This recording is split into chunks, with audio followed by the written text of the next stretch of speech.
महाराष्ट्र प्रदेश Congress party के OBC विभाग द्वारा छत्रपति संभाजीनगर में राज्य स्तरीय ओबीसी बैठक का आयोजन किया जाएगा। ये जानकारी आज गांधी भवन में आयोजित पत्रकार परिषद में दी गई। इस अवसर पर ओबीसी विभाग प्रमुख भानुदास माली और सांसद डॉक्टर कल्याण काले उपस्थित थे। महाराष्ट्र प्रदेश काँग्रेस कमिटी ओबीसी विभाग यांच्या वतीने येत्या जून मध्ये एक महारॅली आयोजित करण्यात आलेली आहे। या रॅलीसाठी हर्षवर्धनजी सकपाळ वडेट्टीवार यांच्या वतीनं काँग्रेस पक्षाने हा कार्यक्रम जाहीर केलेला आहे।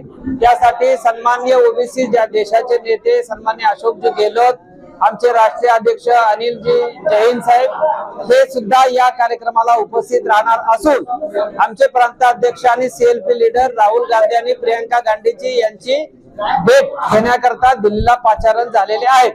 जूनच्या दुसऱ्या आठवड्यामध्ये हा महामेळावा महाराष्ट्रामध्ये सर्वात मोठा ओबीसीचा न भूतो न भविष्यती मेळावा औरंगाबाद छत्रपती संभाजीनगर येथे येत्या जून मध्ये होणार आहे। त्याची पूर्वतयारी म्हणून महाराष्ट्रामध्ये अनेक जिल्ह्यामध्ये आमच्या बैठका चालू आहेत आणि मला खात्री आहे की हा मेळावा अतिशय फार मोठा होईल।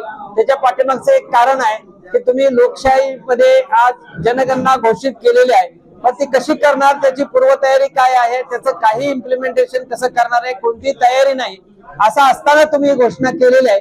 त्याची अंमलबजावणी लवकर करावी यासाठी आणि राहुल गांधींचा सत्कार करण्यासाठी आम्ही हा मेळावा आयोजित करण्यात आलेला आहे। जनतेला मी आवाहन करणार की आम्ही जर लढा या लोकशाहीच्या मार्गाने जर आम्ही काही लढा उभारला, जाती जनगणना करण्याकरता जर आम्ही काही लढा उभारला तर जनतेने आमच्या पाठीशी उभं राहावं आणि हा मेळावा यशस्वी करावा।